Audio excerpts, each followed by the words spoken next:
요한복음 19장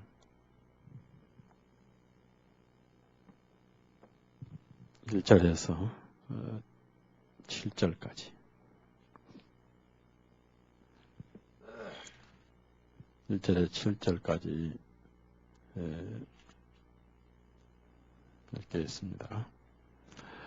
그러므로 빌라도가 예수님을 데려다가 채찍질하니라. 군병들이 가시나무로 한 왕관을 엮어 주님의 머리 위에 씌우고 자주색 겉옷을 입히며 말하기를 만세 유대인들의 왕이여 하며 그들이 손으로 주님을 치니라. 그러므로 빌라도가 다시 나가서 그들에게 말하기를 보라, 내가 이 사람을 너희에게로 데려오겠으니 이것은 내가 그에게서 아무 잘못도 찾지 못한 것을 너희가 알게 되리라 하니라. 그때 예수님께서 가시나무들로 엮은 왕관을 쓰시고 자주색 겉옷을 입고 나오시니 빌라도가 그들에게 말하기를 이 사람을 보라 하니라. 그러므로 수제장들과 관원들이 그를 나무에 달아 못 박아서 하니 빌라도가 그들에게 말하기를 너희가 그를 데려가서 그를 나무에 달아 못 박아라. 이는 나는 그에게서 아무런 잘못도 찾지 못하였기 때문이라 하니 유대인들이 그에게 대답하되 우리에게는 율법이 있는데 우리 율법에 따르면 그는 마땅히 죽어야 하나이다. 이는 그가 하나님 자신을 하나님의 아들이라 했기 때문이다 하니라. 기도하십시다.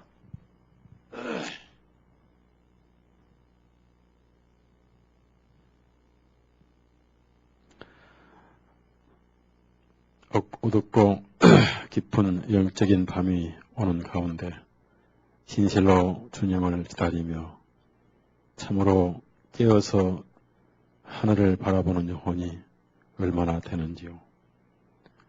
내가 올 때 믿음을 보겠느냐 하셨고 10년은 슬기로운 처녀들도 깊이 졸며 잘 것이라 하신 주님, 진실로 간구드려오니 여기 우리 잠들지 않게 해주시고 그날이 가까이 오물 볼수록 모이기를 힘쓰고 이런 모든 일이 일어나는 것을 보거든 머리를 들라하셨사오고 너희 구속이 가까웠다 하신 말씀을 기억하며 이제는 자다가 깰 때가 되었다는 말씀도 기억하고 예수 그리스도로 옷 입자는 그 말씀을 기억하며 위의 것을 찾고 아래 것을 찾지 않는 땅에 있는 지체를 죽이라는 말씀을 기억하고 주님이 다시 오심을 간절히 사모하라는 말씀도 기억하며 아멘 주 예수여 오시옵소서 사도 요한의 기도가 우리의 기도가 되게 하시고 듣는 귀들이 있는 자는 들을지어다 하신 말씀을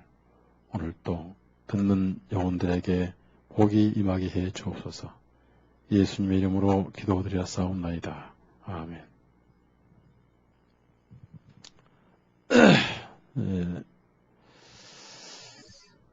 요한복음 19장은 예수님의 고난을 마무리하는 고난의 장입니다.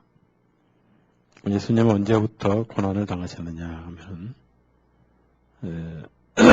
사실상 성육신하실 때부터 33년 6개월간 고난을 받으셨고 땅에서 단 한 번도 평안이라든지 영광이라든지 그런 것을 받은 적은 없으십니다. 우선 육신이 되신 것 자체가 고난입니다. 세상에 오시지 아니하시면 수많은 영혼들이 갈 곳이 없고 지옥을 가야 되고 그래서 육신을 입으신 것부터가 고난의 시작이다.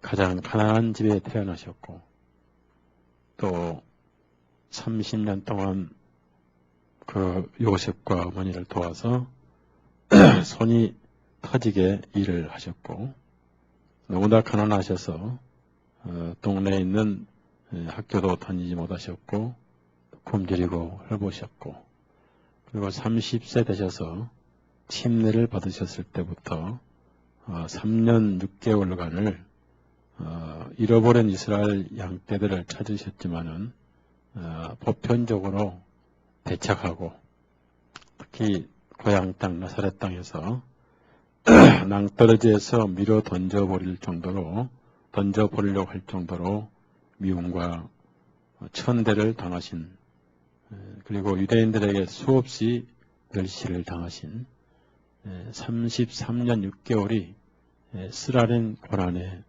삶이었습니다. 여기서 19장은 그 고난을 마무리 지으시고 이제 영광으로 바꿔가는 전환점입니다.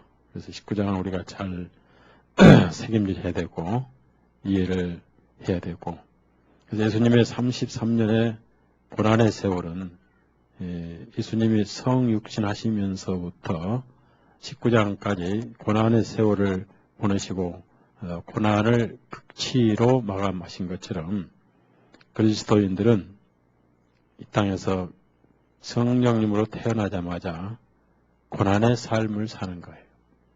우리가 이 땅에서 부활할 때까지, 또 우리가 운명할 때까지가 고난의 극치가 되는 것이고, 그리스도인들은 땅에서 영광이나 칭찬이나 또 영화를 얻을 생각을 갖지 말아야 된다. 예수님의 33년 6개월간을 이스라엘을 위해서, 이스라엘 영혼들을 위해서 목회하시고 헌신하셨지만 그 마지막 그분의 영광은 가시왕관이었다. 그리스도인의 땅에서 주님을 섬기고 교회를 섬기고 봉사했다고 해서 예수님도 쓰시지 않으셨던 금관이나 명예의 왕관을 쓸 생각을 갖지 말고 우리 또한 고난의 가시관을 달게 받아야 하지 않겠는가. 일을 해도 못 알아줄 때, 열심히 했는데도 인정받지 못할 때 그걸 참고 견디는 것이 가시관이고 스데슨 아픔의 관인 것입니다. 예수님은 부활하셔서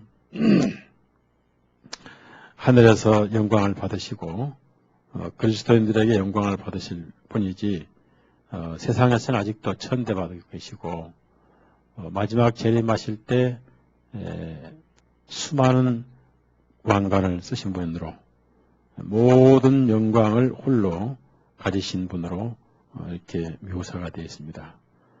그런데 이제 빌라도는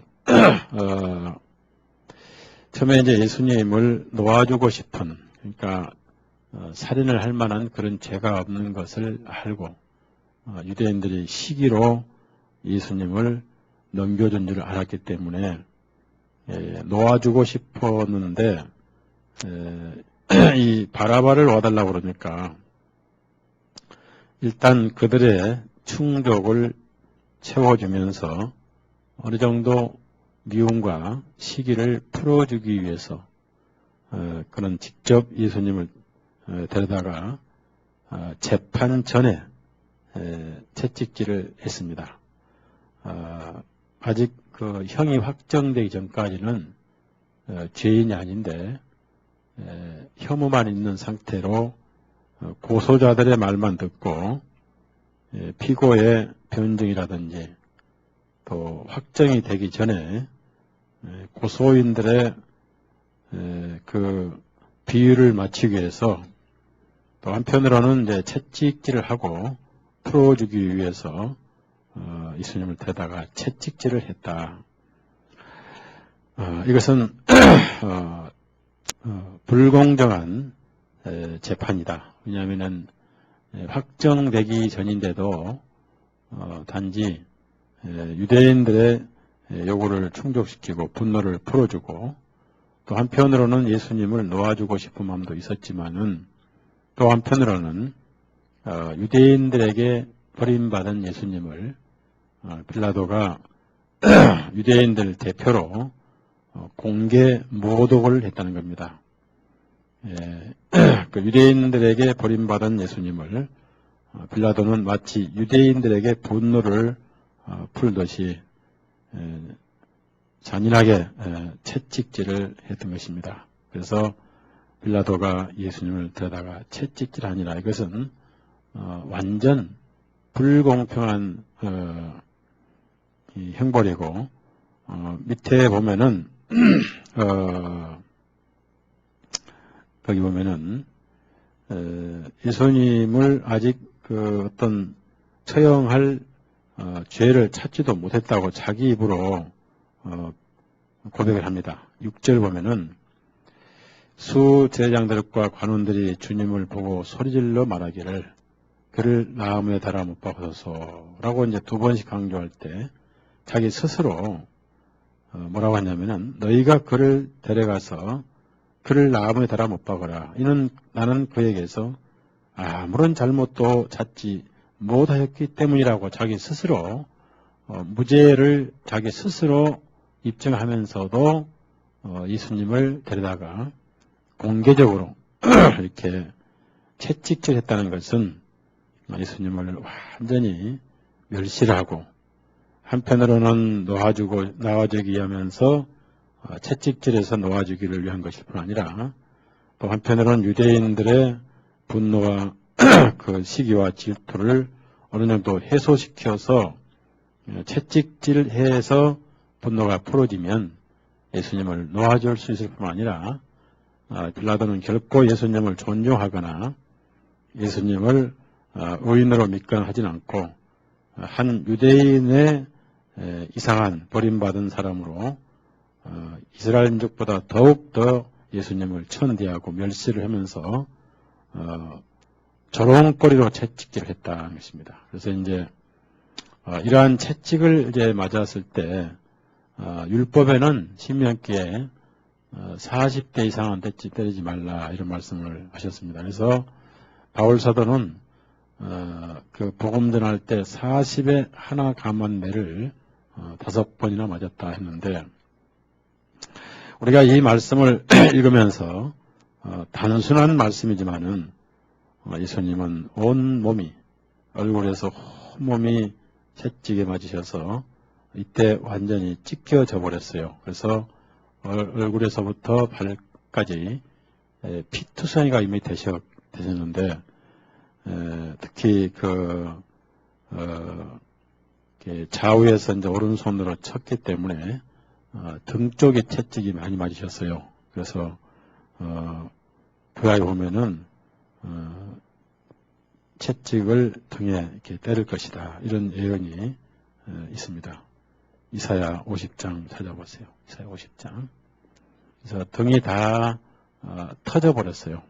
등이 다 뭐처럼 터졌냐면은 여러분이 그 생선을 구우면은 툭툭 터져서 갈라지듯이 여러분이 조기를 구울 때 그 조기 살이 터지고 갈라지듯이 예수님 등이 다 터져 버렸어요.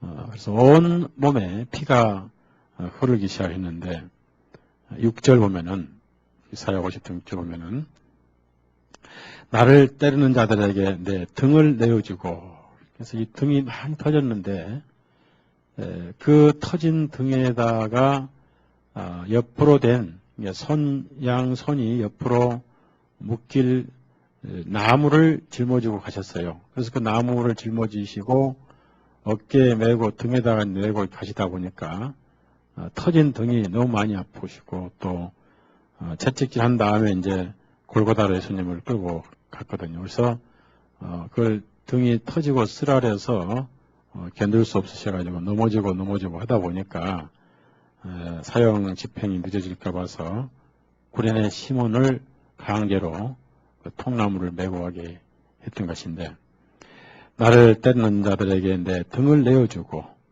머리카락을 뽑는 자들에게는 내 뺨들을 내어주었도다. 내가 부끄러움과 침뱉음으로부터 내 얼굴을 숨기지 아니하였도다. 중요한 것은 부끄러움이라든지 침뱉음을 굳이 그걸 마다하지 않으셨다는 것은 받을 수 있는 모욕을 하나도 남김없이 다 받으셨다는 겁니다. 그래서 이 세상에 어떤 죄인도 더 이상 모욕과 수치를 받을 필요가 없게 놓으셨고요. 그 다음에 이제 그것이 구약의 시편에는 뭐라고 예언되냐면요. 마치 밭 가는 자들이 쟁기로 밭을 갈듯이 주님의 등을 다 갈아버렸다. 이렇게 표현했습니다. 살이 많이 찢겨졌다는 얘기죠. 시편 129편 봅시다. 3절에 시편 129편 3절 3절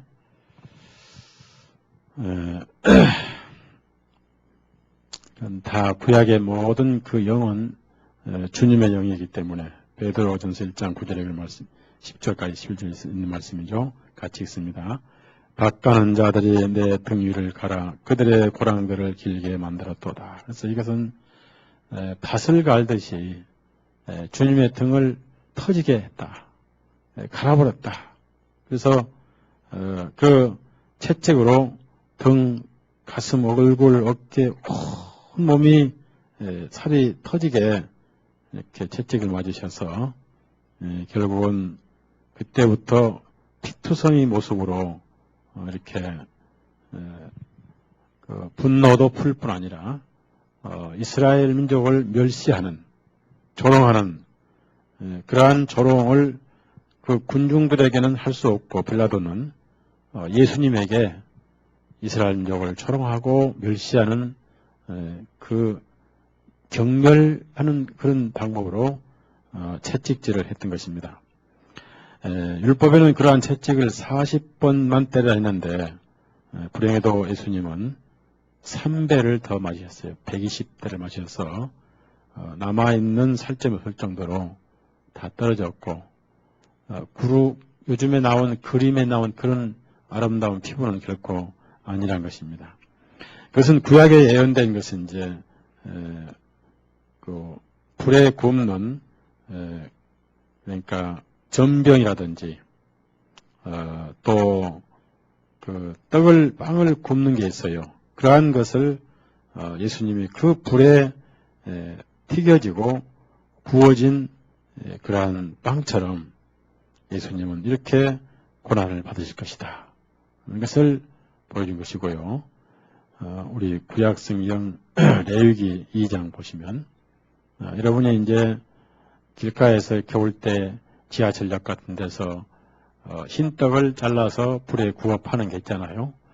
그 흰떡을 이제 잘라서 불에 구워 파면은 그 흰떡이 벌겋게 타서 튀겨 오르고 그런 것처럼 그것은 예수님의 고난을 구약에서도 이렇게 불에 구워진 빵처럼 그렇게 터질 것이다 하고 하나님께서 미리 자신을 예언하셨어요. 레위기 2장 4절 같이 읽읍시다. 만일 내가 화덕 속에서 구워진 소재의 풍물을 가져오려거든 고운 가루에 기름을 섞어 누룩 없는 과자들이나 혹은 기름을 바른 누룩 없는 얇은 빵들로 들지. 여기서 화덕 속에서 구워진 것입니다. 그래서 그 불로 구운 빵, 그러니까 태워진 것은 아닙니다. 구웠다 보니까 그 빵에 피부만 까맣게 거슬러진 거예요. 그것이 마치 예수님의 덩어리, 어깨, 옆구리, 얼굴까지 그리고 온몸이 터져서 살점이 터져서 널레널레 터져서 살점이 흔들리고 그리고 그래서 피가 흥건히 흘러내리는 이것이 구약에 이렇게 예언되어 있습니다. 또 5절 같이 읽습니다. 제가 같이 5절 같이 읽습니다. 만일 내 부모님이 철판에서 구워진 소재의 물이라면 누룩 없는 고운 가루에 기름을 섞어서 철판에 구워진 소재의 물이다. 그래서 그 철판에 여러분이 그 부엌에서 가스불 위에 철판을 올려놓고 거기다가 이제 빵을 튀긴다든지 군다든지 마치 그 고난을 우리 주님은 이렇게 당하셨다. 그래서 그것을 예수님이 다 겪으셔서 채찍을 다 맞이다 보니까 온몸이 피투성이가 됐는데 이것은 완전한 아직 어떤 혐오도 발견하지 못하고 재판이 확정되지 않았음에도 불구하고 임으로 자기 권력을 가지고 단지 유대인의 분노를 풀어줄 뿐 아니라 또 예수님을 유대인 대표적으로 왜냐하면 왕이라고 그러니까 어디 왕 맛 좀 바라면서 저렇게 힘없는 왕이 어디 있느냐 하면서 유대인의 왕이라고 하신 것 때문에 더욱 예수님을 왕의 왕에게, 유대인의 왕이 저렇게 맞는 왕은 세상에 어디 있느냐 하면서 그 왕이라는 그 말씀을 더욱 조롱하면서 채찍을 쳤던 것입니다. 이것은 예수님이 미리 예언하셨고 또 예수님께서 이렇게 맞으실 것을 예언하실 뿐만 아니라 그 예언이 이루어져야 되고요. 우리 누가복음 18장 그 예언이 이루어져야만이 예수님 말씀은 사실이고 그 예언대로 돼야만이 예수님은 진실이심을 알게 되기 때문에 미리 예언하셨고요. 구약에도 그렇게 하셨다는 얘기입니다.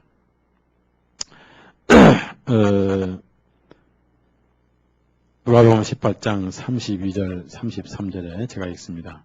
이는 그가 이방인들에게 넘겨져서 조롱을 당하며 우리 예수님은 모욕을 받고 침뱉음을 받을 것이요. 그래서 침뱉음은 가장 최악의 수모 중에 하나예요.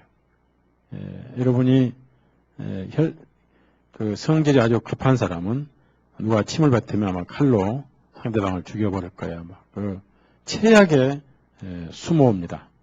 그들이 그를 채찍질하고, 자 예수님 미리 예언하신 채찍질하고 그 다음에 사형에 처하리니.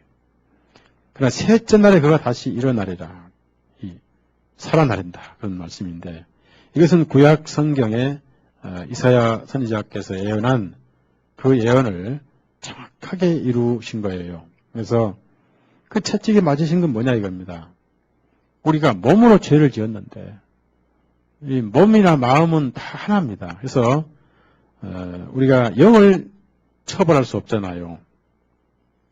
영은 지옥에 이제 갈 사람들이 많지만은 그 영의 죄를 그 영혼 자의지의 죄를 외적인 몸으로 이렇게 예수님이 대신 맞으셔가지고 우리 몸으로 지은 모든 죄값을 주님이 친히 담당하시는 겁니다. 그래서 그분이 그렇게 맞으심으로 말미암아 우리 양심에 평화가 왔다. 그래서 죄를 짓는 것은 양심이 갈기갈기 찢겨진 것을 의미해요.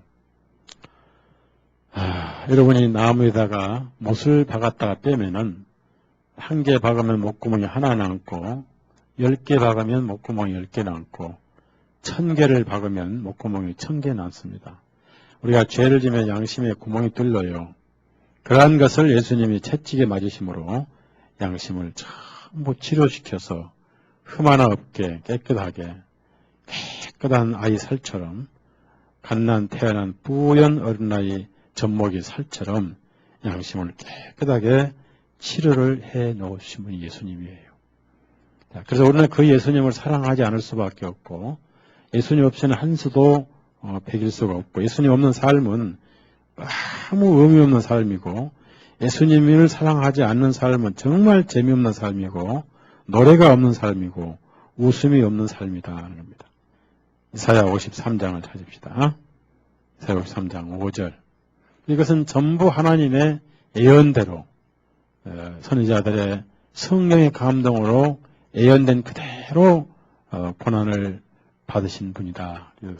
그래서 신구약은 예수님 이야기를 말씀하시고 있다는 겁니다. 이사야 53장 5절 읽습니다. 그러나 그분은 우리의 허물들을 인하여 찔림을 당하셨고 그분은 우리의 죄악들 때문에 상하셨도다. 우리의 화평의 징계가 그분 위에 임하였고 그분께서 채찍에 맞으심으로 우리가 고침을 받았다. 그래서 채찍에 맞으심은 예수님을 말씀하는 것이고 고침받았다는 것은 무슨 병고침을 말하는 게 아니에요. 병고침은 있을 수도 있고 없을 수도 있지만은 아무리 육신의 병을 고쳐도 영혼의 병이 고쳐지지 않으면 지옥을 갑니다. 바로 여기서 말씀하신 것은 양심의 죄의 상처를 고침받았다는 거예요. 양심에 걸리는 구멍들을, 양심에 걸리는 상처들을 깨끗이 치유받았다는 겁니다. 이것을 베드로 사도도 그렇게 묘사를 하고 있지요. 그래서 이러한 채찍을 예수님이 다 견디셨어요. 털 깎는 앞에 잠잠한처럼 참 견디신 것은 변명이나 변호나 그걸 피하지 않으셨다는 것은 한 죄인의 형벌도 남기지 아니하시고 완전히 예수님이 다 가져가시기 위해서 침묵을 하시면서 그걸 다 받으셨다는 것입니다. 군병들이 분노가 다 풀어져서 더 이상 때릴 힘도 없고 성한 곳도 없고 때릴 곳도 없는, 그래서 그들이 보기에도 더 이상 때릴 곳이 없다고 할 때까지 때려서 드디어 분노가 다 풀어지고 조롱이 다 풀어져서 오른손에 있는 채찍을 버릴 때까지 마셨다는 겁니다. 채찍 전체가 피투성이로 색깔이 변해버렸고요. 예수님 뜨거운 피에 채찍이 완전히 장 담그듯이 적셔졌다는 것입니다. 그렇게 해서 하나님의 거룩하신 피를 흘리기 시작을 했어요. 피 흘림이 없은즉 죄 사함이 없다는 말씀을 이루시기 위해서 이때부터 피를 흘리기 시작을 하셨기 때문에, 자, 여기서 이제 예수님이 그것을 다 담당하시고 고난을 이기셨고 내 죄를 담당하신 그것을 깨달은 그리스도인들은 주님처럼 어떤 채찍과 매맞음이 온다 하더라도 그것을 기꺼이 이길 수 있는 힘이 있는 것입니다. 그리스도인들이 신앙 때문에 매를 맞고 고난당한다고 해서 그것을 저버리면 이 예수님의 고난을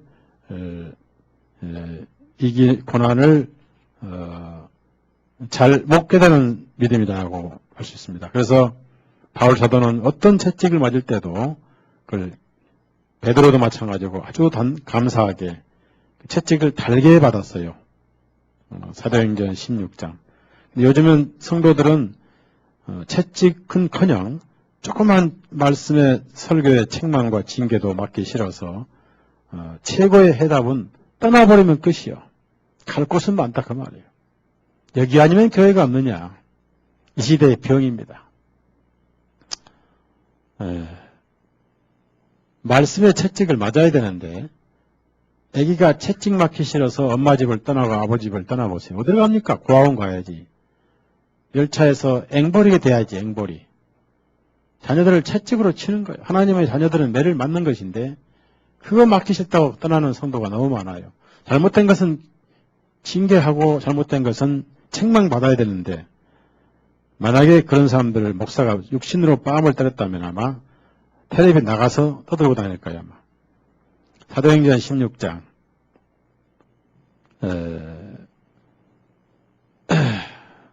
22절 23절 같이 읽습니다.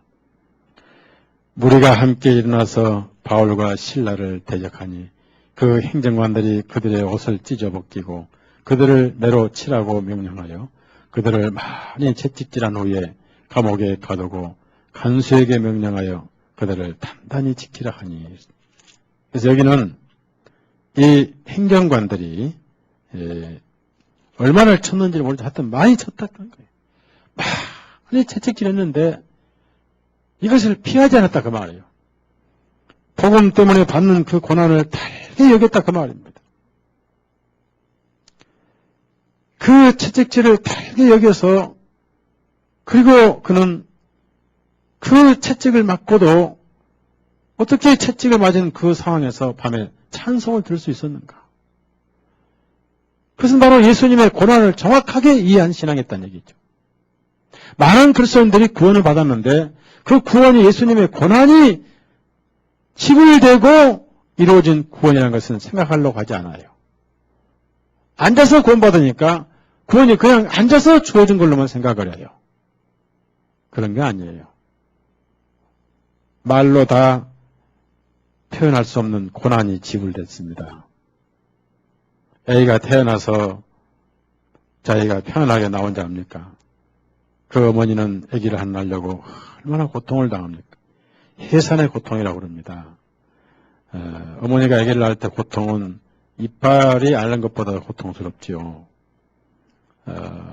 자, 그 다음에 사도 바울은 그 예수님의 고난을 바로 이해했기 때문에 자기 죄를 위해서 채찍을 맞으신 것을 그는 깨달았기 때문에, 그는 복음 때문에, 아무 죄도 없지 복음 때문에 수없이 채찍을 맞으면서도 달게 받았다는 겁니다. 이것이 올바른 복음을 깨달은 그리스도인들은 어떠한 고난과 박해가 와도 이길 수 있다는 거기 때문에 그 힘이 어디서 오냐면은 예수님이 나를 위해서 고난당하신 것을 바로 깨달을 때 힘이 온다는 거예요. 요즘 그리스도인은 조금만 어려움이 와도 불평하고 불만하고 십자가 지기는 그냥 십자가 조각도 지기 싫어하는 세상이 되어버렸는데 자기 십자가를 지지 아니하고 나를 따르는 자는 하나님의 왕궁에 합당치 않다 이런 말씀이 있습니다. 우리 고린도후서 11장을 찾아보세요. 너무 편하게 천국 가려고 한다는 겁니다.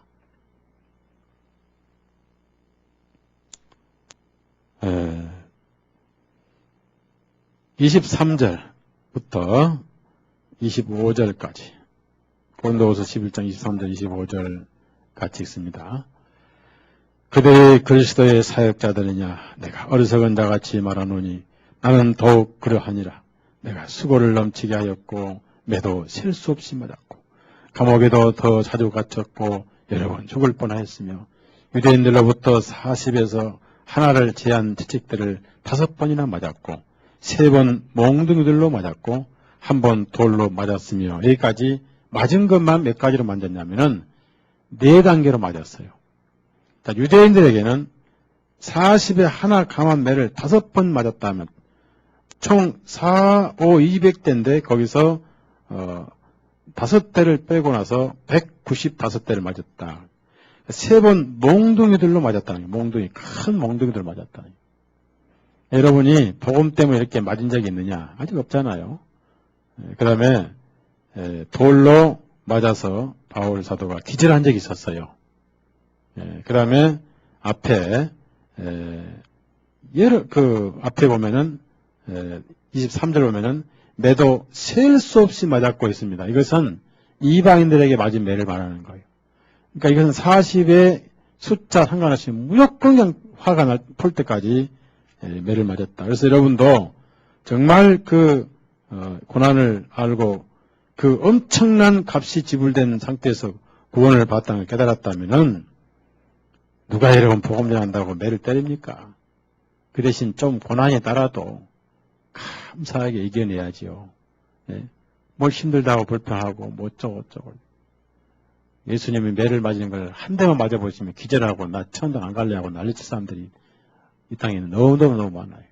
나 천당 안 간다고. 한 대만 맞아도 그럴 거예요. 그런데도 주님은 그것을 답답하게 침묵을 하고 계셨다. 왜냐하면 하나님 저에게 다 내리시옵소서. 저는 하나님이 예비하신 어린 양 아니옵니까? 구약의 그 전철에 구없는 떡방이 아닙니까?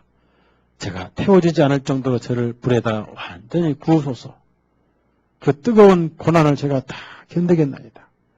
그렇게 해서 하나님의 공의가 다 이루어지게 하옵소서. 내 원대로 마옵시고 아버지의 원대로 하옵소서. 저들의 죄를 용서해 주옵소서. 저들이 무엇을 하는지를 모르고 있나이다. 저는 저 영혼들을 사랑합니다. 저는 대신 죽으러 왔나이다. 단 하나의 수모도 남기지 마시고 춤이든 물이든 욕짓거리든 저에게 다 내리시옵소서. 이렇게 해서 예수님은 세상 죄를 짊어지시고 죄의 싹은 사망이라는 내가 피를 흘리면 많은 죄인들이 죄가 사해진다는 그 유언을 지금 이루어가는 과정이라는 것을 우리가 19장에서 고난이 마무리되고 고난이 극치가 이루어지고 하나님의 공의의 모든 진노가 마무리되어 버리는 더 이상 죄에 대한 형벌은 없는 그것을 여기서 우리가 볼 수가 있는 것입니다. 요한복음 19장 다시 올라갑시다. 이제 이렇게 피투성이가 된 그 몸에다가 아직 죄인이라는 정죄라든지 재판이 끝나지도 않았고 자기 힘으로 아무런 잘못도 찾지 못하였다고 하기 전에 이렇게 예수님을 처벌을 하고 예수님을 완전히 조롱해서 그렇습니다. 진리가 무엇이냐 하면서 그를 조롱하고 유대인의 왕이라고 그것이 미워서 또 예수님도 믿고 유대인도 다 미워서 아주 조롱하듯이 보란듯이 예수님에게 모든 그 조롱을 다 뒤집어 씌워가지고 채찍질한 다음에 그 피투성이 몸에다가 군병들이 왕이니까 왕관을 씌워주자 해서 사막에서 자라는 손가락보다 큰 가시나무도 있으니까 가시나무를 한 무더기 꺾어다가 그걸 관을 엮어서 무자비하게 그 죄인들을 처형하는 그 채찍을 든 손으로 그 피투성이 된 얼굴에 피가 이미 흐르고 있는데 무자비하게 예수님 머리에 이걸 눌러 씌웠습니다. 그래서 그나마 머리 혈관에 있는 피가 다 터져서 그 피가 뚝뚝 땅으로 떨어지고 계속 몸으로 흐르고 이미 예수님의 겉옷과 속옷은 피로 점철되어 있고요. 거기에 자주색 겉옷과 입히면서 거기에 피가 흥건히 젖기 시작을 했는데 그때 말하기를 만세 유대인들의 왕이여 하며 주님을 또 손으로 쳤습니다. 그러니까 주먹질했다는 얘기죠. 주님 얼굴을 치고 머리를 치고 몸을 치고 해서 칠 곳을 더 이상 때릴 곳이 없는 상황인데도 주님을 치면서 수없이 조롱을 했습니다. 자, 이렇게 해서 이제 완전히 보자마자 희망이 없는 완전히 삶아버리고 꺾어버리고 말라버린 유대인의 왕이라고 볼 때는 전혀 그럴 가능성이 없는 이렇게 만들어 놓고 나서 이제 또다시 유대인들에게 그에게서 아무 잘못도 찾지 못한 것을 너희가 알게 되리라. 아무 잘못도 없는 분을 왜 가시왕관을 씌워서 머리에 피가 흐르게 하고 왜 그렇게 온몸이 피투성이가 되도록 채찍질을 했는지 이것은 빌라도가 주님을 경멸하고 멸시하고 그렇게 해서 그러면서 그는 자기 양심을 달래기 위해서 때려놓고도 죄 없다고 했던 겁니다. 그래서 핑계를 유대인에게 뒤집어 씌운 것이죠. 우리는 죄를 짓고 항상 핑계를 먼저 합니다. 첫째, 자기 육신의 핑계를 해요. 내가 육신을 졌으니까, 육신이니까 이렇게 핑계합니다. 그리고 다른 사람들에게 핑계를 하고 자기의 죄를 다른 사람에게 책임 전가라는 것은 아주 가정하고 사악한 마음이죠. 이것은 사단으로부터 물려받은 마음입니다. 그래서 이렇게 해놓고도 그에게서 아무 잘못도 찾지 못했다고 이렇게 하는 것은 자기 양심을 달래기 위한 것입니다. 나는 죄 없는 사람 내가 때린 게 아니다. 저 사람들을 충족시키려고 때렸다. 이렇게 해서 권력 남용죄고 그러면서 마지막 사형 판결 낼 때는 정말 양심이 괴로워서 물로 손을 씻었는데 그 물로 손을 씻었다고 해서 자기 죄가 씻어지겠느냐? 결코 씻어지지 않았습니다. 그는 죽었을 때 양심의 그를 가장 괴롭혔던 것이 죄 없는지 알면서 재판 전에 예수님을 처벌한 죄, 그리고 결정적으로 카이사르 때문에 권력 유지를 위해서 가장 잔인한 방법으로 나무에 달아 못 박도록 넘겨준 죄, 양심이 예수님 머리에 찔렀던 가시보다 수많은 가시들이 자기 양심을 지금 지옥에서 찌르고 있다는 거예요. 예수님을 올바로 알면 구원을 받고 예수님을 잘못 알면 실족하면 지옥을 가는 것. 예수님은 천국과 지옥의 결정판이고 갈림길의 원초시다. 원조시 되는 것이다. 그래서 우리가 예수님을 오해하면 지옥을 가고 예수님을 바로 알면 천국 가기 때문에 예수님을 바로 알아서 구원받는 게 얼마나 중요한 것일까. 예수님을 혁명가로 알고 도덕가로 알고 엘리야로 알고 선지자로 알던 유대인들은 다 지옥을 가버렸습니다. 자, 그래서 이제 가시나무로 왕관을 씌우고 그 다음에 늘어빠진 그것도 왕이 있다 버린 창고에 있는 어떤 먼지 쌓이고 떨어지고 버린 쓰레기 같은 그 저주색 겉을 입고 그야말로 왕은 왕인데 가장 비참한 왕, 세상에 어디에도 있을 수 없는 버림받은 왕, 일부러 그런 처참한 모습을 유대인들에게 보여주려고 예수님을 유대인들 앞으로 끌고 나왔던 것입니다. 자, 5절 같이 읽어요. 5절. 19장 5절 다 같이 읽습니다. 그때 예수님께서 가시나무들로 엮은 왕관을 쓰시고 자주색 겉옷을 입고 나오시니 빌라도가 그들에게 말하기를 이 사람을 보라 했습니다. 자, 여기서 빌라도는 아주 비참한 피투성이 되고 가시왕관을 쓰고 그 다음에 그 자주색 왕이니까 자주색 도포를 걸친 누더기 돌포를 거치면서 여기저기 피투성이 된 그 모습 그리고 그 가시나무로 엮은 왕관을 쓰신 그분을 백성들 앞에 데리고 와가지고 그가 한 말이 뭐냐면 이 사람을 보라 하는 겁니다. 이건 이 사람을 보라 속에는 너희 왕이 이 모습이다. 이 꼴 좀 봐라. 그리고 너희 왕은 이렇다 하면서 유대인의 왕을 경멸하는 마음이 있고요. 유대인의 왕을 경멸할 뿐만 아니라 유대인의 왕은 빌라도가 이렇게 처벌을 해버렸다.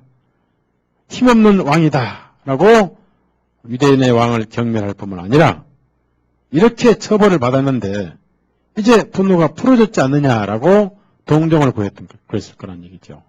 왜? 그래야 자기 양심을 달래기 때문에. 인간은요, 자기 죄를 고백하기보다는 양심을 달래는 편을 더 좋아해요. 그건 하나님 앞에 잘못된 거예요. 우리 하나님 앞에 양심을 달래지 말고 통회 자복을 해야 돼요. 따라합시다. 하나님이시여, 저는 죄인입니다. 불쌍히 여기십시오. 세리, 당장, 베드로, 삭개오 다 자복했는데 죄를 핑계하거나 양심을 달래려고 시도를 하지 않았어요.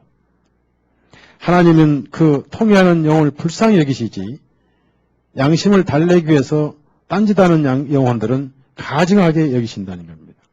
그래서 이 사람을 보라 이것은 한편으로는 양심을 달래기 위한 것이고 한편으로는 유대인의 왕을 완전히 짓이겨버려서 자기가 승리의 쾌감을 느끼면서 동시에 빌라도의 분노도 정복자의 그 승리 쾌감을 여기서 보고 있고 그 다음에 너희들 왕은 패배했다. 너희들은 우리의 식민국가다. 그러면서 이 정도 패으니까 죽일 필요 뭐 있느냐 하면서 자기 양심을 또 달래기 위한 묘한 인간의 심리, 선과 악이 겹쳐다는 인간의 심리가 빌라도의 이 말 속에서 우리가 볼 수가 있는 거예요. 그러나 유대인들은 뭐라고 그랬어요? 이미 이성을 잃어버렸어요. 분노가 크게 달아서 칼을 주면 그들이 당장 예수님 목에다 칼을 찌를 분노했습니다. 그러나 그들은 거기가 법정이 6월절 전이고 즉 무교절 전날이고 새벽인데 거기가 법정이 이방인 땅이기 때문에 들어가지는 못하고 그래도 약대는 삼키고 하루선은 버리는 이 위선자 종교인들 말이에요. 제가 어느 날 미국에서 그 유명한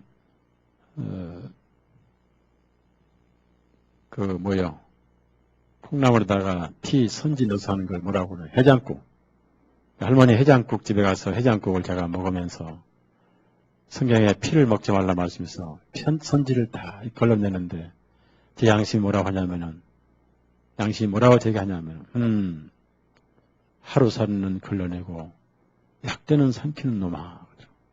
그래, 약대는 삼키는 놈이 하루살은 걸러내고 있구나. 양심의 소리를 들을 때 그래도 한쪽에 뭐라고 하냐면은 그래도 할 수 있으면 약대라도 걸러내야죠. 살을 걸러내야지 하면서 그 피를 걸러내고 먹은 적이 있습니다. 여러분은 그렇지 않는가요? 자, 그래서 그러한 것도 상관없이 이성을 완전히 잃어버린 유대인들은 오로지 나무에 달아 못 박으라고 그러면서 자기들이 그렇게 못 박으라 하는 이유를 대는데 그 이유는 빌라도가 아무런 잘못도 없다고 지금 두 번씩 강조하니까 유대인들이 뭐라고 하냐면은 이유가 있다는 거예요. 뭐냐 했더니 하나님을 아들이다. 자기가 하나님의 아들이다 했다는 거예요. 그는 어디서 근거를 찾을 수 있냐면은 구약 레위기 보면 하나님을 모독한 사람들은 처벌을 받아야 된다고 그런 말씀이 있어요. 레위기 24장 가져보세요. 하나님을 모독하는 것은 신성 모독도 포함되는데, 여러분이 뭐 안 될 때 하나님께 따지는 것도 신성 모독이에요. 뭐 사업 자기가 해놓고 안 되면 하나님 달달 볶아요. 달달 볶아. 그건 처형죄 해당되는 거예요. 우리는 쉽사리 하나님 핑계대. 자기가 해놓고도 하나님 책임는 게. 얼마나 우리 인간이 간사한지요. 완전히 간사한 영으로 똘똘 묶어서 액기스를 짜내가 그거 마시고 사는 죄인들이 우리 인간이. 그렇죠? 레위기 14장 15절 16절 여기서 근거를 찾은 거예요. 이 사람들이. 읽습니다. 너는 이스라엘 자손에게 전하여 말하기를 누구든지 자기 하나님을 저주하는 자는 자기 죄를 담당해야 될 것이요 주의 이름을 모독하는 자는 반드시 죽일지니 모든 회중은 분명히 그를 돌로 칠지니라. 낯선 자든지 그 땅에 태어난 자이든지 주의 이름을 모독하는 죽일지니라 했습니다. 여기서 죽이는 방법이 돌로 쳐 죽이라 했습니다. 그래서 유대인들은 바울 사도는 돌로 쳐 죽였고 스데반은 돌로 쳐 죽이는데 왜 예수님은 나무에 달아 죽이라 했느냐 이겁니다. 자기들이 처형시켰다면은 돌로 쳤을 겁니다. 그 자리에서 돌 무덤을 만들었을 거예요. 그런데 자기들이 죽일 권리가 없다고 로마인들이 늘 처형시켜왔던 사형 방법대로 나무에 달아 못 박아달라고 했던 거예요.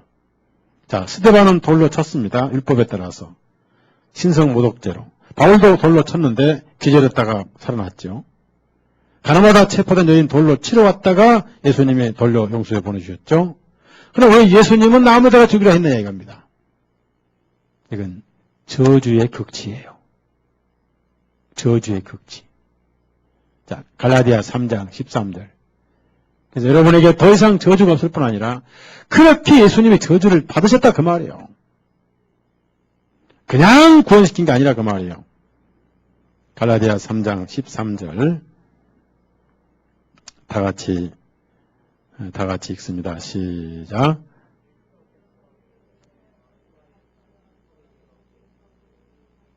기록된 바 나무에 달리자마자 저주를 받았으리라. 그래서 나무에 달아 죽이는 것은 특이한 가장 저주스러운 처형 방법입니다. 빌라도도 어지간한 사형수가 아니면은 나무에 달아 죽이지는 않습니다. 강도도 한두 번 강도지도 하면 그렇게 죽이지도 않고 채찍질해서 그냥 보내요. 강도도. 채찍질이 얼마나 이제 많으냐에 따라서 처벌 방법이 달라요. 옛날 우리나라도 태장이라고 엎드려서 어깨를 양쪽에다 묶어놓고 엉덩이를 쳐들어 엉덩이를 넓적한 짝대기로 때리잖아요. 태장이잖아요. 몽둥이 아니고 넓적한 짝대기로 때려요. 그러면 피가 흥건히 나게 터지게 때려요. 왜냐하면 죽으니까. 그 강도들은 평생 강도짓만 했어요. 그래서 강도들을 나무에 달아 처형시켜버린 것이죠. 한두 번 강도짓으면 그렇게 죽이지 않습니다. 저는 군대 갔을 때 제 상관에게 불복종했다고 그 다리, 엉덩이는 안 때리고 다리 종아리를 때리는데 큰 곡괭이로 때려요. 큰 곡괭이 자루죠. 곡괭이 자루를 때려서 20대를 맞고 나니까 딱 부어가지고 그 군복이 벗겨지지 않았어요. 피가 이렇게 터져서. 쫄병들 이렇게 맞았습니다. 그것이 이제 고참되면 쫄병한테 복수를 하는 모양인데 제 안에 예수님이 계셔서 그렇게는 못했어요. 결혼하고 온 쫄병이 일주일만 갔다 오라니까 15일 갔다 온 바람에 주먹으로 한번 배를 쳐가지고 쓰러진 적이 있었습니다. 그렇게 때려놓고도 또 떡은 또 맛있더라고요. 떡 먹기가 귀하니까 군 생활. 지금도 그게 가슴이 아파서요. 그 몸도 연약하고 오직이 자기 부인이 보고 싶으면 갔겠어요. 근데 올라니까 발걸음이 안 떨어서 에라 모르겠다 일주일 더 있다 온 걸 그냥 봐줄 건데 제가 그때 결혼 안 해봐서 모르죠. 결혼해보니까 이제 이해를 하겠더라고요. 나 같으면 한 달 동안 있다가 안 갈 거 아니냐. 내가 그걸 일주일 더 못 봐주고 주먹으로 쳐버린 게 어떻게 미안하든지 제가 설교 시간을 통해서 오늘 또 한 번 사과를 올립니다.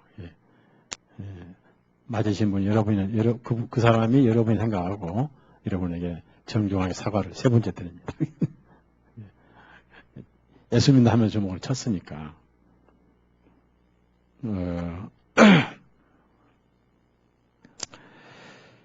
자, 여기서 모든 이방인과 유대인의 조롱은 다 예수님이 같습니다.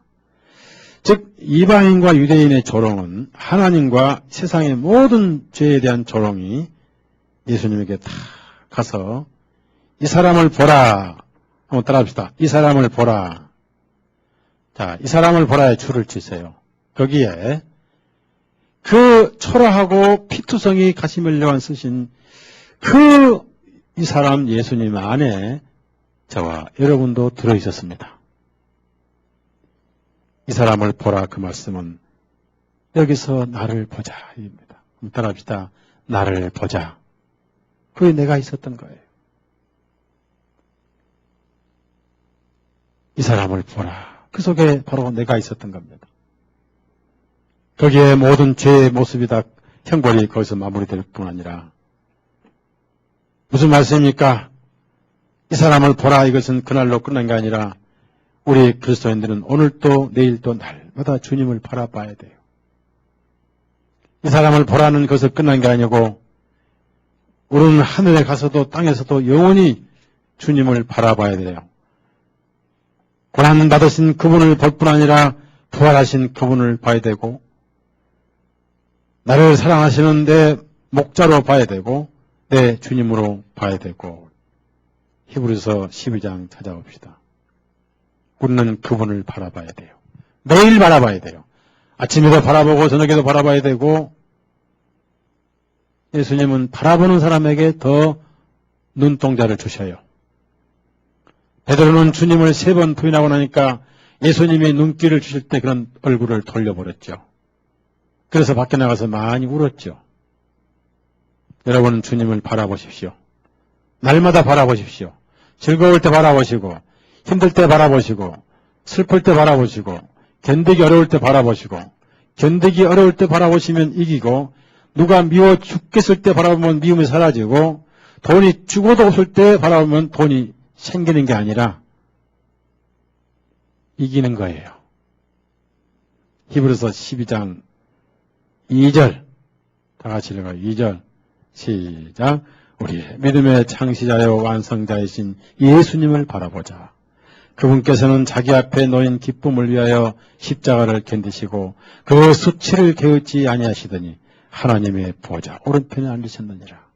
우리도 이렇게 바라보면 힘들고 고달프지만은 게으를 때 바라보면 열심히 생기고 우울할 때 바라보면 즐거워지고 슬플 때 바라보면 기쁨이 생기고 눈물 날 때 바라보면 위로가 생기고 가난할 때 바라보면 마음이 부해지고 바라봐야 돼요.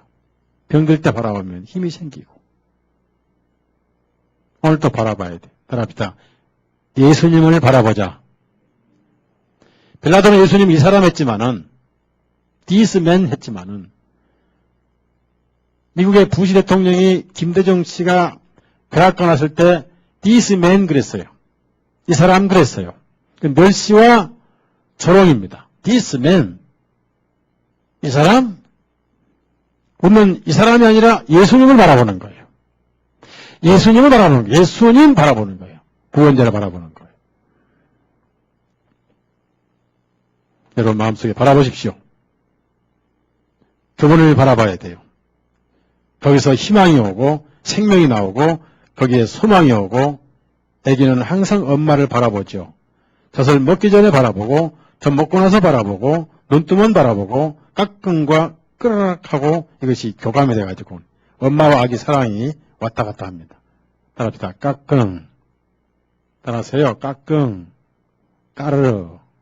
이게 우리가 예수님과 우리 사이의 모습인 거예요. 날마다 바라봐야 돼요.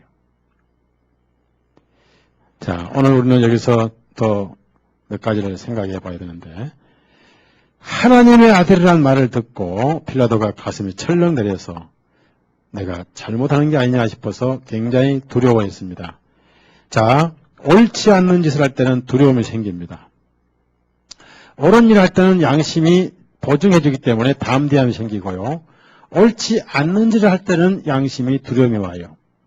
우리는 두려움이 있다는 것은 이미 죄가 있다는 것이고 아직 하나님과 교제가 안 됐다는 것이거든요. 그래서 여러분 마음속에 두려움이 오는 것은 두 가지입니다.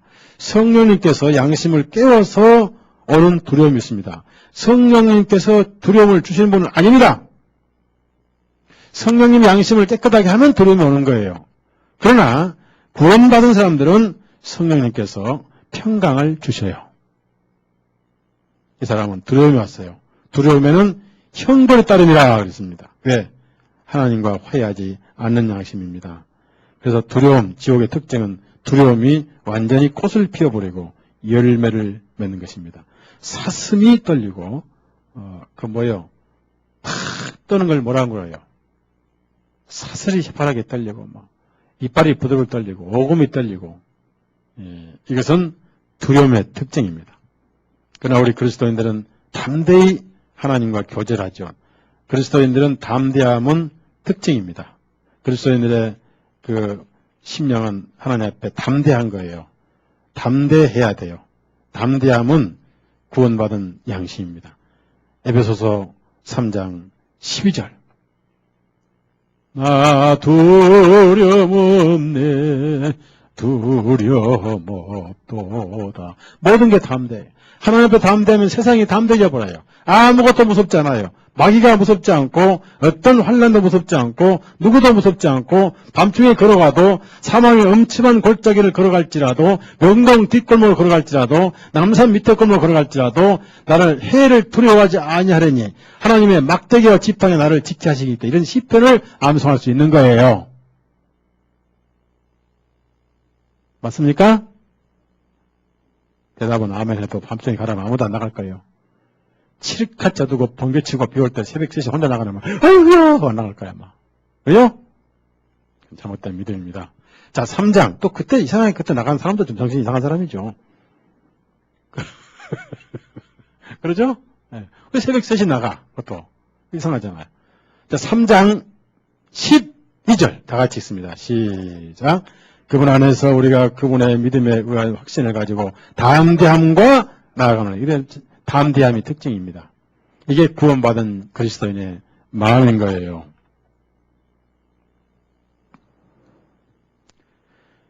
그래서 하나님의 아들이라는 말에서 이 빌라도가 너는 어디서 왔느냐? 하늘이냐 땅이냐 바다냐 산이냐 영궁에서 왔느냐? 이번에 이명박 씨가 당선되고 나서는 영궁 갔다 왔다 하더라. 이것도 거짓말을 했고 그 역경이 말이에요. 자, 영궁이 있는 거예요 없는 거예요? 전설 속의 영궁이죠. 어디 영궁이 있어요? 영궁 갔다 왔는지. 그런데 이러한 심판을 내린 권세는 하나님께서 주신 권세지 그냥 준 게 아니고 그것은 넘겨준 자는 더 죄가 크다. 왜냐하면 그 권세를 하나님 주셨기 때문에 예수님을 처형시킬 수 있는 권세를 하나님께 주셨기 때문에 그 죄는 가볍다. 그러나 죄는 죄다. 죄가 큰 죄가 있고 작은 죄가 있는데 이것은 지옥에서 해당되는 말입니다. 500원짜리 죄가 있고 5만 원짜리 죄가 있어요. 그래서 여러분이 500원 사기쳤다 깜방 가지 않습니다. 그러나 5천만 원 사기쳤다 깜방 가서 무슨 밥 먹어야 돼요? 네? 네, 건강식품 먹어야 돼요. 집에서 못 먹는 밥을 먹어야 돼요. 콩밥을 먹어야 돼요. 그래 500원 사기치면 깜방은 가지 않습니다. 지옥에는 500원짜리도 가요. 500원짜리도 가고 50원짜리도 가고 5원짜리도 가고 5전도 가요. 5전도 가요. 일단은 가서 형벌이 달라요. 너를 넘겨준 자의 죄는 더 크냐? 하나님의 공의의 심판 방법입니다.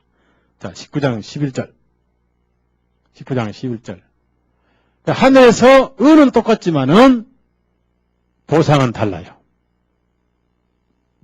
자, 하늘에 들어가는 권리는 의고 그래서 영광은 다르다 그 말이에요. 지옥도 마찬가지예요. 자, 11절 다 같이 읽어 시작. 예수님께서 대답하시기를 위로부터 내게 주지 아니하였다면 너는 나를 대적할 아무 권세도 갖지 못하였으리라. 그러므로 나를 내게 넘겨준 자의 죄는 더 크니라. 이 넘겨준 자가 누구예요? 예? 유대인 중에서 누구예요? 예? 유대인 중에서 누구죠? 유대인 중에서 죄인을 넘겨줄 수 있는 권리를 가진 자는 누구죠? 예? 맞습니다. 그 이름은 뭐죠? 한참 눈을 깜박이면 가야바. 가야바. 오늘 우리 박영재님 100점 맞으셨어요. 예, 잘했어요. 대제사장 가야바가 넘겨줬어요. 가야바의 죄는 큽니다. 섭리로 말할 때는 구약에 이스라엘 백성의 죄를 짊어진 큰 송아지죠. 암소죠. 그렇죠? 대제사장이 넘긴. 그러나 죄 없는 줄 알고 넘겨준 죄는 큽니다. 이것은 더 큰 죄라고 말해요. 결국은 빌라도가 손들고 만 것은 유대인들이 극약 처방을 했습니다. 마지막 비장의 카드를 들고 나왔어요. 아무리 해도 빌라도가 자꾸 미적하면서 조롱하고 예수님 가지고 노니까 죽이지는 않고 자꾸 시간을 끌고 이렇게 피하고 저렇게 피하면서 하니까 더 이상 시간을 끌지 않게 하려고 마지막 카드를 쓴 것이 뭐냐면 빌라도의 자존심을 팍 불질러 놓은 것입니다. 자존심에 불을 붙인 거예요. 우리는 가이사의 왕 외에는 왕이 없다고 그랬어요. 로마의 황제 외에는 왕이 없다고. 속으로는 원수인데도 이렇게 했는데 당신이 그분을 놓아주면 당신은 시저의 친구가 아닙니다. 여기서 빌라도는 양심을 한방 자기가 먹이고라도 권력을 유지해야 되겠다는 얘기죠. 총독이 권력이 얼마나 어딨습니까? 그 권력에 눈이 어두워져 버린 거예요. 저는 여기서 많은 말을 하고 싶지 않습니다. 다음 13절부터는 마지막 고난 다 이루었다 그 말씀까지는 다음 수요일 날 주님께서 허락하시면 묵상을 같이 하고자 합니다. 우리 주님은 머리에 가시 면류관을 쓰셨습니다. 그리고 옆구리에 창에 찔리신 걸 우리가 읽을 수 있고요. 나무에 달려서 손목, 발목에 녹슨 못이 박혀서 뼈 사이를 뚫고 들어가서 메고 가셨던 통나무 양쪽에는 주님의 손목이 박히고 큰 살아있는 나무에다가 그 나무를 걸치고 그 살아있는 나무의 아래쪽에 주님 발목을 모아서 발등에 못을 관통시켜 가지고 박아서 산채로 처형을 시켰습니다. 영문법에 살아있는 나무만 틀이라고 그럽니다. 죽은 나무는 틀이라고 하질 않습니다. 기둥도 틀이라고 하질 않아요. 나무 하면 이제 우드인데 이런 나무를 우드라고 그럽니다. 재료를 말하고 플랫, 말뚝 다 다르죠. 그래서 틀이라고 하는 것은 살아있는 나무를 말하는 거예요. 크리스마스 트리. 그래서 누가 죽은 나무 돌아갔다 그러면 여러분이 그 말을 들을 때 눈으로 봤어요? 이렇게 물어보세요. 안 봤으니까 그건 믿을 수 없는 거예요. 트리는 살아있는 나무다. 그래서 헬라어에는 서있는 스타로 서있는 나무지, 즉 그런 십자가가 아니다. 함께 못 박혔다 말씀이 많이 나와요. 함께라는 것은 위드라든지 이것은 이제 한 나무에 셋을 달아 못 박았다는 뜻이 되고요. 따로따로 아닙니다. 그건 어떤 그런 게 중요한 게 아니고 채찍에 맞아서 온 몸에 채찍이 다 흘리신 것은 피를 한 군데서만 흘리신 게 아니다는 얘기입니다. 심장에서 피가 이제 도는데 피가 다시 정맥으로 돌아서 심장으로 올라가지 않고 심장의 동맥이 박동을 하실 때 피가 밖으로 나가서 밖에 피부로 다 터져서 사방에서 피가 흐르기 시작하니까 그 피가 심장으로 가지를 않으니까 심장이 공회전을 하기 시작을 했어요. 피가 없으니까. 그래서 점점 기운이 빠지고 뇌도 머리도 자꾸 어지럽으면서 기운이 서서히 빠져나가시면서 거기에 왕이신데 왕관을 쓰셨다. 우리는 머리로 잔꾀를 많이 씁니다. 그래서 지난번 말씀처럼 우리가 다른 사람에게 가시를 많이 찔렀습니다. 가시는 아픈 걸 말해요. 특히 그 가시가 가장 아플 때를 세 군데로 비유합니다. 간질간질하면서 괴롭힌 것은 목의 가시라고 그래요. 그리고 앞을 못 보게 하면서 아주 그 괴롭히는 것을 눈의 가시라고 그래요. 그 다음에 아주 고통스러운 가시를 옆구리의 가시라고 그래요. 우리는 살면서 너무 많은 사람들에게 눈에 가시를 찔렀고 옆구리에 가시를 찔렀고 너무나 많은 사람들 목에다가 가시를 찔렀지 않은가. 이러한 죄를 예수님이 홀로 다 가져가셨어요. 바울 사도는 조그만 아픔을 사단의 가시라고 했지만은 여기는 수많은 가시들을 홀로 다 받으셔서 우리가 찔렀던 가시를 예수님이 되돌려 받으셔서 그 찔림 받은 사람들은 상처를 아물게 하시고 찌른 사람들의 양심의 상처도 아물게 하셔서 그 가시로 머리를 다 찔림 당하신 예수님. 이것은 우리가 머리를 들고 하나님 앞에 머리를 드는 것은 교만과 대적을 의미합니다. 예수님 마지막 돌아가실 때 머리를 숙이셨어요. 그것이 땅에서 마지막 모습이고 우리는 항상 말씀 앞에 머리 숙인 삶을 살아야 돼요. 그것이 아멘이에요. 말씀대로 하겠나이다. 말씀에 순종하겠나이다. 이것이 머리 숙인 삶입니다. 주님이 받으신 고난은 어떻습니까? 머리에서 발끝까지 채찍을 맞으신 것은 우리 몸에 성한 데 없이 지은 죄, 태어날 때부터 하나님 앞에 갈 때까지 죄에 대한 죄를 다 담당하셨고 머리털같이 셀 수 없는 많은 죄를 담당하셨고요. 그리고 머리에 가시 많은 불을 쓰신 것은 장꾀를 부리고 머리를 들고 하나님께 대정하는 번번스러운 머리, 하나님께서 그런 머리를 만드시지 않으셨는데 그 머리, 너무나 많은 죄를 지은 머리를 처형을 시키셨고요. 손과 발로 지은 죄 처형을 시키셨고 발은 피 흘리기에 빠른 죄, 발을 처형시키셨고 심장의 자아에서 모든 죄가 나오죠. 모든 죄는 마음에서 나온 것이다.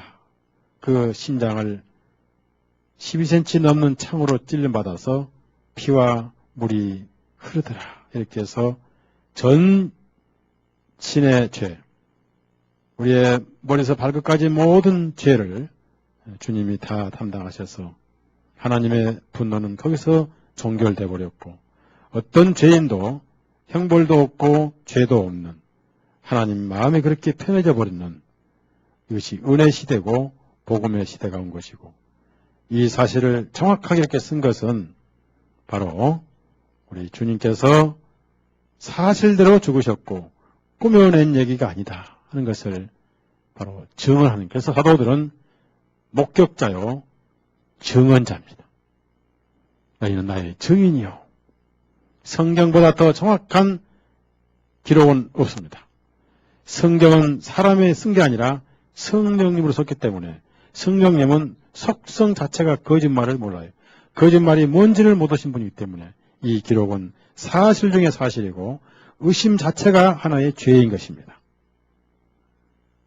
아침 9시부터 오후 3시까지 6시간을 산채로 나무에 달려서 그 와중에서도 7마디 말씀을 하셨습니다.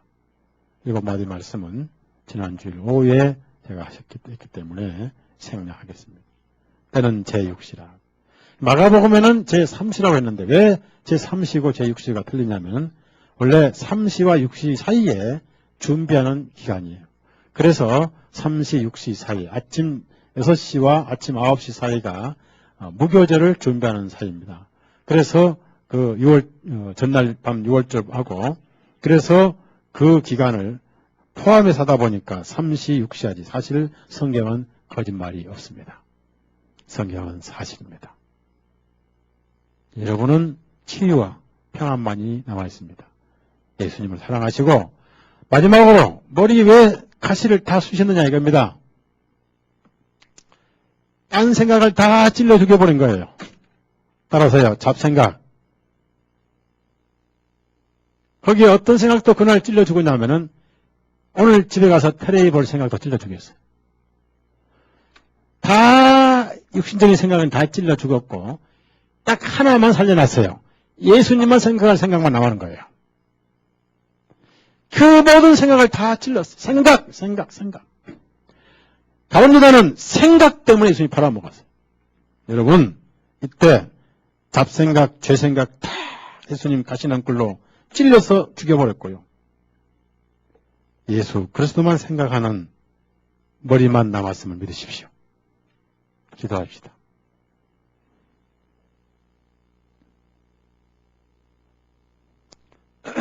주님, 진실로 이 말씀만 읽어도 뭉클하고 입이 다물어지고 우리가 입 가지고 그럴싸하게 주님을 섬기는 것 같지만은 막상 돌아보니 너무나 꾸미는 게 많았고 겉만 요란하게 소란스럽게 섬기는 삶이 아닌가. 셀 수 없는 그 가시들이 주님 머리를 찌를 때 우리의 모든 악한 생각들이 하나하나 심판을 받는 순간이었음을 배웠습니다. 지금도 우리는 육신이 가끔 살아서 주님께서 찔러 없애버린 그 생각들이 아직도 살아날 때가 있고 이제 우리는 그 청소해버린 머릿속에 예수님만 생각하게 하시고 이 사람을 보라. 거기서 처형받은 나도 보고 내 대신 벌받으신 주님을 바라보면서 온몸이 피투성이가 되시고 홍포를 입으시며 거기에 가시넝쿨 쓰시고 덩어리가 터져서 피가 흐르며 구운 빵처럼 갈라지고 쟁기질한 흙고랑처럼 터진 주님의 등을 생각하며 오늘 우리는 주님을 바라보라. 예수님을 바라봐야 된다는 말씀을 기억하며 힘들 때 이겨내야 되고 고통스러울 때 주님 보면 견디게 되고 교만할 때 주님을 보면 고개가 숙여지고 나를 자랑하고 싶을 때 주님을 바라볼 때 내가 존재도 없어질 것이며 슬플 때 주님 바라보면 위로가 올 것이고 기쁠 때 주님을 바라보면 찬송이 올 줄로 압니다. 우리 형제자매님들 바울사도가 주님 그 채찍에 맞으신 걸 깨닫고 나서 셀 수 없이 많은 채찍에 맞고 큰 몽둥이 죽장으로 3번이나 맞았지만은 돌로 기절할 정도로 맞았지만은 40에 하나 가문매를 5번이나 맞았지만은 주님께서 털 깎는 자 앞에 잠잠한 양처럼 입을 열지 않으시고 견디셨기에 복음을 위해 주님을 위해서 받은 고난을 달게 받은 사도 바울처럼 우리가 신앙생활하면서 이 땅에서 칭찬과 영광과 안일과 부귀영화 누린다는 것은 잘못된 생각임을 배우고 우리가 구원받은 그날부터 하늘에 갈 때까지는 고난과 고난의 연속이요 마지막에 가시 면류관 쓰고 가야 하늘에 생명이 면류관, 의의 면류관, 그 영광의 면류관이 기다리고 있다는 사실을 깨닫게 해 주옵소서. 예수님의 귀하신 이름으로 감사하며 기도드렸사옵나이다. 아멘. 마치겠습니다.